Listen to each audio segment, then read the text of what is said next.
नमस्कार दोस्तों, YouTube के महाविद्या ज्योतिष चैनल में मैं पंडित गुरुराज आप सभी दर्शकों का एक बार फिर से स्वागत करता हूं।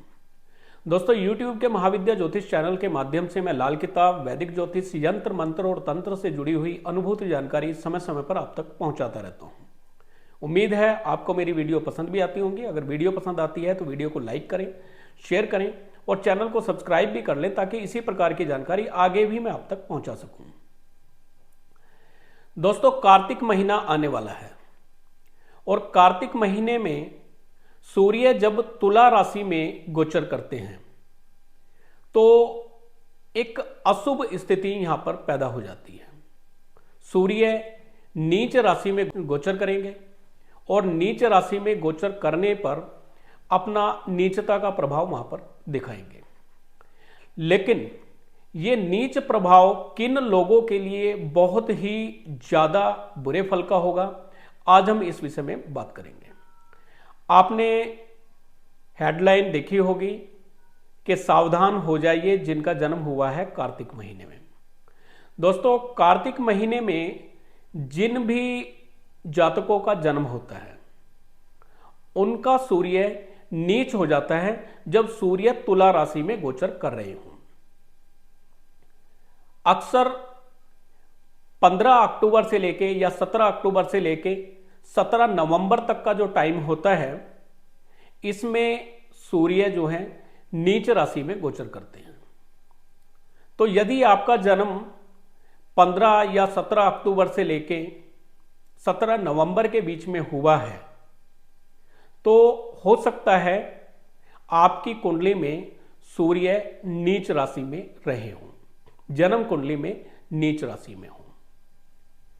तो जब भी कार्तिक महीना आएगा ये आपको कष्ट देकर जाएगा, क्योंकि कार्तिक महीने में वही सूर्य जो आपकी जन्म कुंडली में नीच के थे पुनः नीच के हो जाएंगे, अपने उसी भाव में गोचर करेंगे जिस भाव में जन्म कुंडली में थे, यानी नीच राशि तुला में।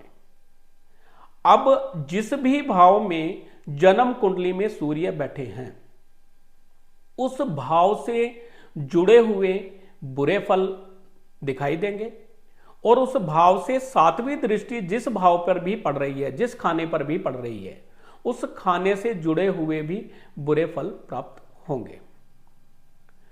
दोस्तों, कार्तिक दोष एक ऐसा दोष है, अगर ये आपकी कुंडली में है तो इसमें पिता से संबंध अच्छे नहीं रहते, पिता का सुख जातक पूरी तरह से नहीं ले पाता, जीवन में यश नहीं प्राप्त कर पाता और बहुत बार सरकारी नौकरी से भी वंचित रह जाता है, सरकार से फायदा नहीं ले पाता।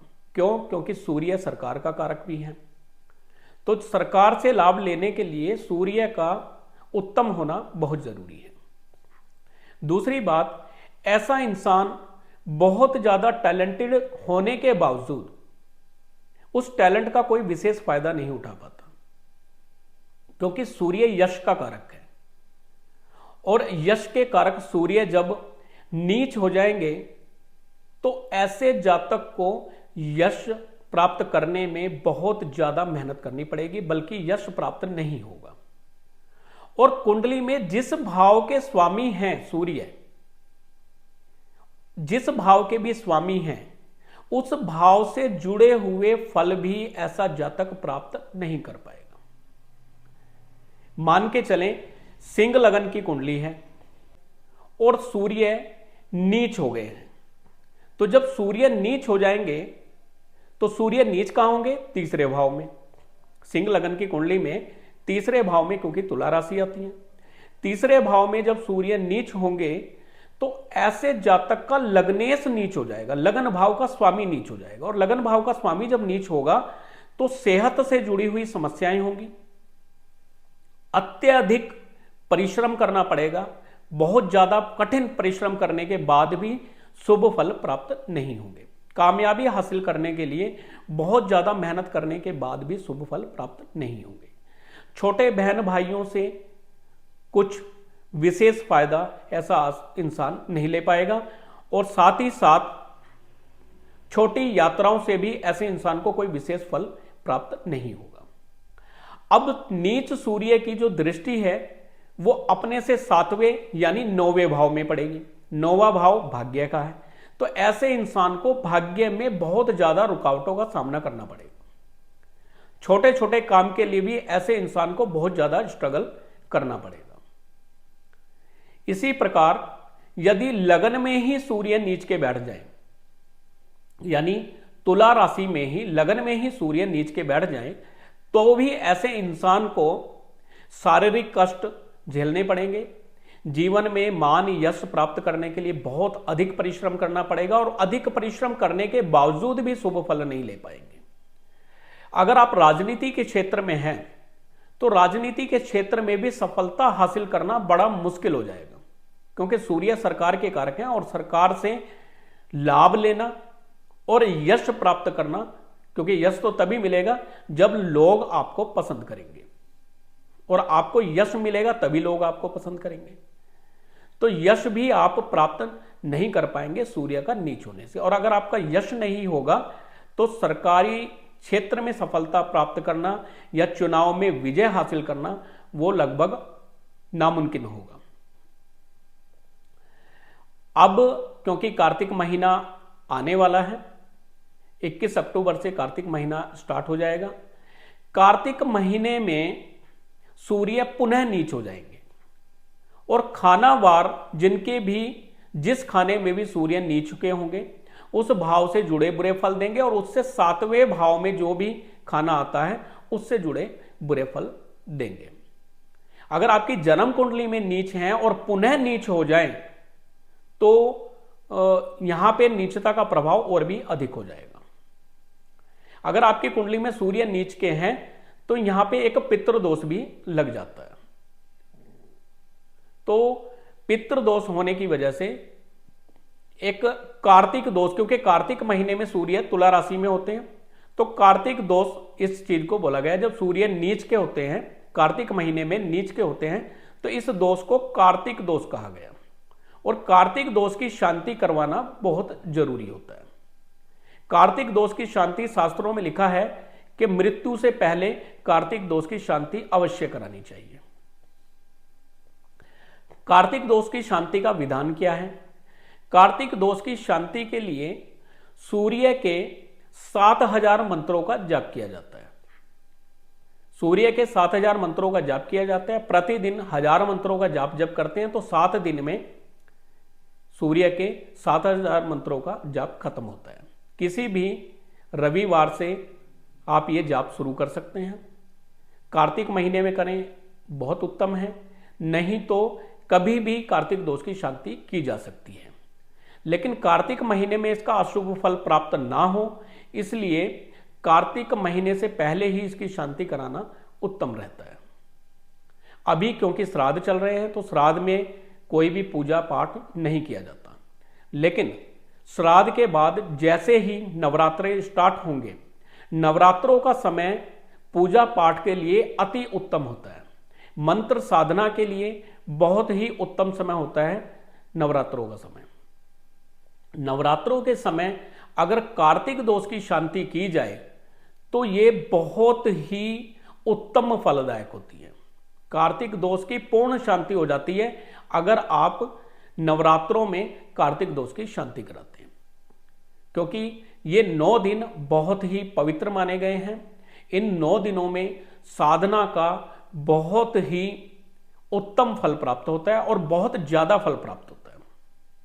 जिस मंत्रों के पाठ करने के लिए 1.25 लाख मंत्र जाप किए जाते हैं या 10,000 मंत्र जाप किए जाते हैं या 21,000 किए जाते हैं, 51,000 किए जाते हैं, वो कुछ ही मंत्रों के जाप से भी पूर्ण फल देने लग जाते हैं। तो मंत्र जाप के लिए बड़ा उत्तम समय है ये। इस समय में बहुत से लोग दुर्गा पाठ करते हैं, दुर्गा की स्तुति करते हैं, नवरात्रों में व्रत रखते हैं, पाठ जप करते हैं, उसका शुभ फल प्राप्त करते हैं। तो आप इन नवरात्रों में अगर अपने कार्तिक दोष की शांति करवाते हैं तो ये आपके लिए बहुत ही उत्तम समय रहेगा। कार्तिक दोष की आप शांति इस समय करवा सकते हैं। अब मैं आपको बताऊंगा किन लोगों के लिए किस घर में बैठकर क्या क्या ये बुरे फल देंगे। दोस्तों, यदि लगन भाव में सूर्य नीच के बैठे हुए हों तो सेहत से जुड़े बुरे परिणाम देंगे। सेहत में कोई ना कोई तकलीफ रहेगी और जब भी कार्तिक महीना आएगा तब सेहत से जुड़ी परेशानियां होंगी। और 7वें भाव में दृष्टि होने की वजह से डेली इनकम में कमी आ जाएगी। पति पत्नी के आपसी झगड़े कलेश बहुत ज्यादा होंगे। पार्टनरशिप में प्रॉब्लम आएगी और पब्लिक रिलेशन में प्रॉब्लम आएगी। खाना नंबर 2 में सूर्य नीच के हो जाएं तो खाना नंबर 2 धन भाव है, तो धन में विशेष कमी आ जाती है। पूरे साल काम बहुत अच्छा रहता है, लेकिन जैसे ही कार्तिक महीना आता है काम धंधा ठप हो जाता है, पैसों की बहुत ज्यादा किल्लत आती है। और कुछ लोग मुझे आकर बताते हैं कि सर जब भी कार्तिक महीना आता है जेबें बिल्कुल खाली हो जाती हैं और दिया जलाने के भी हमारे पास में पैसे नहीं रहते, दिवाली मनाने के लिए भी पैसे नहीं रहते। तो हर बार कार्तिक महीने में हमारी आर्थिक हालत बहुत बुरी रहती है। सेकंड हाउस क्योंकि धन भाव है तो धन की कमी आएगी। और यहां से अष्टम भाव पे दृष्टि होने की वजह से ऑब्स्टेकल यानी रुकावटें पैदा होंगी। हर काम में, हर जगह पे परेशानी आएगी, हर काम में रुकावट पैदा होगी। तीसरे भाव में सूर्य नीच होंगे, स्ट्रगल बहुत ज्यादा करना पड़ेगा। बहुत ज्यादा परिश्रम करने के बाद भी परिश्रम का फल पूरा नहीं मिलेगा, भाग्य साथ नहीं देगा, क्योंकि भाग्य भाव पर भी नीच सूर्य की दृष्टि होगी। ऐसे ही सूर्य जब चौथे भाव में नीचे होंगे तो वाहन दुर्घटना के योग बनेंगे, माता को कष्ट होने के योग बनेंगे, घर के सुख में कमी रहेगी, मकान से जुड़ी हुई समस्याएं हो सकती हैं। और 7वीं दृष्टि कर्म भाव पर होने की वजह से काम कारोबार में दिक्कत परेशानी आएगी। पंचम भाव में जब सूर्य नीच के होंगे संतान को कष्ट आ सकता है। अगर आप कोई पढ़ाई कर रहे हैं, कोई एजुकेशन ले रहे हैं तो एजुकेशन में दिक्कत आएगी।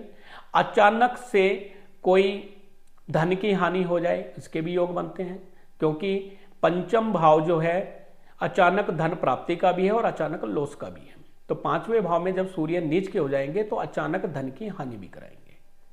प्रेम संबंध अगर आपके किसी से हैं तो वो प्रेम संबंध में कमी करेंगे, वहां पे कोई ना कोई आपका झगड़ा कलेश होने की संभावना रहेगी। संतान से जुड़ी समस्याएं, पेट से जुड़ी हुई समस्याएं यहां पर खड़ी हो सकती हैं। और 11वें भाव पे दृष्टि होने की वजह से लाभ में भी कमी आएगी। 6ठे भाव में रोग ऋण शत्रु बढ़ जाएंगे आपके। और 12वें भाव पे दृष्टि होने की वजह से खर्च बढ़ जाएंगे। 7वें भाव में पति पत्नी के झगड़े बढ़ जाएंगे, पार्टनरशिप में प्रॉब्लम आएगी, पब्लिक रिलेशन में कमी आएगी और दिन भर की जो कमाई होती है दैनिक इनकम उसमें भी कमी आएगी। 8वें भाव में सूर्य के बैठने से हर काम में दिक्कत परेशानी आएगी अगर सूर्य 8वें भाव में नीच है। मृत्यु तुल्य कष्ट हो सकता है। धन में कमी आएगी क्योंकि धन भाव पे दृष्टि है। पैसे की प्रॉब्लम आएगी बहुत ज्यादा, वाणी में कटुता आएगी और परिवार से भी यहां पे वैमनस्य बनता है। 9वें भाव में सूर्य नीच के होने पर भाग्य में अड़चने आएंगी, भाग्य आपका साथ नहीं देगा, हर काम में अड़चन परेशानी आना यहां भी संभव है। और तीसरे भाव में दृष्टि होने से अत्यधिक मेहनत करने के बाद भी फल प्राप्त नहीं होगा। 10वें भाव में सूर्य के नीच होने से कर्म भाव में, क्योंकि कर्म भाव में नीच हो गए हैं, अब यहां पे सूर्य जब नीच के होंगे तो काम कारोबार में अड़चन पैदा करेंगे। आपने सोचा क्या था और होगा कुछ। आपने दिवाली पे सोचा कि चलिए हम पटाखे की दुकान लगा लेते हैं या लाइट लड़ियों वगैरह की दुकान लगा लेते हैं, बिजली के सामान की अच्छी इनकम होगी, लेकिन उसमें भी आपका काम धंधा ठप ही रहेगा। इनकम लोगों की होगी लेकिन आपकी नहीं होगी। और चौथे भाव में दृष्टि होने की वजह से घर के सुख में भी कमी आएगी, माता को कष्ट होगा, वाहन दुर्घटना के योग भी बनेंगे। 11वें भाव में सूर्य होंगे, लाभ में कमी आएगी, बड़े भाई को दिक्कत हो सकती है, मित्रों से परेशानी हो सकती है। पंचम भाव पे सूर्य की नीच दृष्टि होने से संतान को कष्ट, पेट की समस्याएं, अचानक धन की हानि, लव अफेयर में गड़बड़, ये सब देखने के लिए मिलेगा। और साथ ही साथ पंचम भाव विद्या का है तो विद्या में भी रुकावट आएगी। 12वां भाव हानि का भाव है। 12वें भाव में सूर्य जब नीच के हो जाए और कार्तिक महीना आ जाए तो बहुत बड़ा लॉस करा देते हैं, धन की हानि कराते हैं, रात्रि की नींद गड़बड़ करा देते हैं, अचानक से मान हानि के योग बनते हैं। कई बार जेल यात्रा या हॉस्पिटल यात्रा भी करनी पड़ जाती है। इस प्रकार कार्तिक दोष कुंडली में होने पर बहुत तरह की परेशानियां हमको झेलनी पड़ती हैं। तो कार्तिक दोष की शांति कराना बहुत जरूरी होता है। विधान मैं पहले बता चुका हूं, 7000 मंत्रों का जाप होगा, 7000 मंत्रों के दशांश का हवन होगा, यानी 700 मंत्रों से हवन होगा। और जिस समय पाठ किए जाएंगे 7 दिन, उस समय सूर्य से जुड़ी हुई जड़ी बूटियां साथ में रखी जाती हैं। उन जड़ी बूटियों को भी अभिमंत्रित किया जाता है। इन जड़ी बूटियों में केसर होती है, इलायची होती है इसमें, और कई तरह के जैसे रक्त चंदन होता है। इन चीजों को अभिमंत्रित किया जाता है। 7000 मंत्रों से इनको अभिमंत्रित किया जाता है और हवन में भी इन चीजों को साथ में रखा जाता है। दशांश का यानी 700 का हवन करने के बाद उसका 70 मंत्र से तर्पण और 7 मंत्र से मार्जन किया जाता है।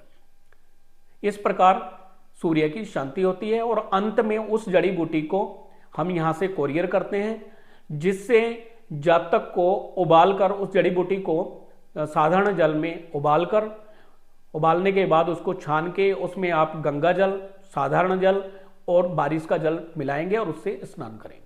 स्नान करने के बाद आप पूरी तरह से कार्तिक दोष से मुक्त हो जाते हैं और जीवन में कभी भी आपको सूर्य की नीचता का सामना नहीं करना पड़ता और कार्तिक महीने में भी आपको किसी भी प्रकार का बुरा फल नहीं मिलता है और जीवन में यश मान आप प्राप्त कर पाते हैं। सरकार से आप पूरा लाभ ले पाते हैं। सरकारी नौकरी अगर नहीं मिल रही है तो सरकारी नौकरी में भी आपके योग बनते हैं और जीवन में आप सफलता हासिल करते जाते हैं। तो दोस्तों, आज की वीडियो उम्मीद है आपको पसंद आई होगी। इस वीडियो को ज़्यादा से ज़्यादा शेयर करें। जिन लोगों का कार्तिक महीने में जन्म हुआ है वो अपने कार्तिक दोष की शांति नवरात्रों में करवा सकते हैं। अगर आप अपने कार्तिक दोष की शांति करवाना चाहते हैं या अपनी कुंडली का विश्लेषण कराना चाहते हैं तो स्क्रीन पर दिए गए नंबर पर आप कांटेक्ट कर सकते हैं। आपकी कुंडली का संपूर्ण विश्लेषण करने के बाद हम आपकी कुंडली में जुड़े हुए जो दोष हैं उनके उपाय लाल किताब के भी बताएंगे और वैदिक उपाय, अगर वैदिक उपाय से उसकी शांति हो सकती होगी तो वैदिक उपाय से करेंगे। तो आप वीडियो को ज़्यादा से ज़्यादा शेयर करें। अगर पूजा कराना चाहते हैं तो स्क्रीन पर दिए गए नंबर पर कांटेक्ट कर सकते हैं। फिर मिलेंगे अगली वीडियो में, तब तक के लिए नमस्कार।